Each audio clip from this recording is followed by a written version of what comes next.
Hello YouTube, Losing Louie here. I wanted to post a quick video from the perspective of an old guy about collecting precious metals. And this came up for me because just yesterday I was cleaning out some old papers and I came across this receipt.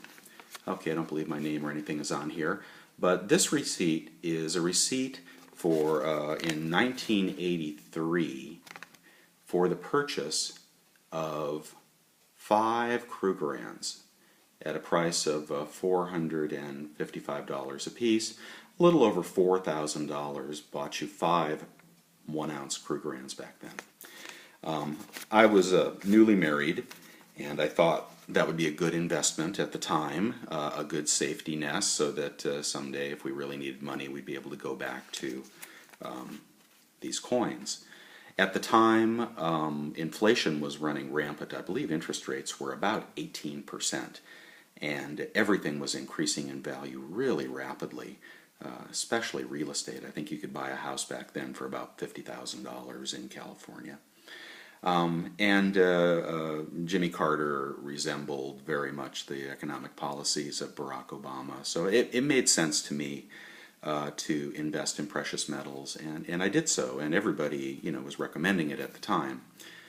Well, I held on to these Krugerrands for about 10 years, and you could check the charts. Maybe it was 8, maybe it was 12. But when I sold them, I believe I sold them between $450 and $500 an ounce. Why did I sell them? Because everything else I owned during that period, the houses and other tangible assets, became much more expensive. I think a house probably quadrupled in price over that same period of time, while my little lonely Krugerrands did nothing. So I thought I would put that out there as food for thought. I wish I hadn't sold them, because today they'd clearly be, well, 5 times 1,300, whatever, $8,000 or something on their way up.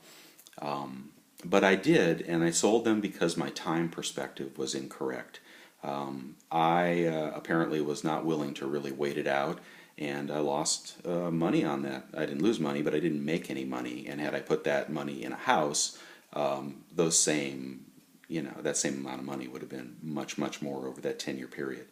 So let's make sure our perspective is correct on timing. Some of you younger guys have got the time, and I think you have to be ready to wait it out, because everything may look like the world is coming to an end, but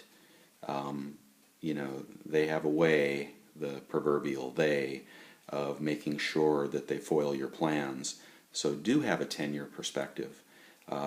10 years is a cycle that I have seen a couple of times now in California real estate, and you've really got to be willing to wait it out.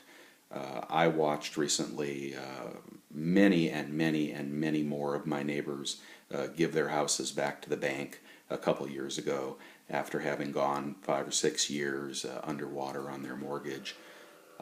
And they couldn't stand the thought of owing a mortgage on a house that was worth less than their mortgage, and they gave it away. And no sooner did this cycle start to approach the 8 to 10 year mark, and these houses went right back up in value. Same thing happened, I believe, in the 90s. So at least put a mental note of 10 years on your stack. And this does not relate to flipping. I think when I flip to create profit that I then invest in long-term coins. But long-term to me is 10 years plus, and maybe my Krugerrand story will help to demonstrate that. Okay, you guys, see you later.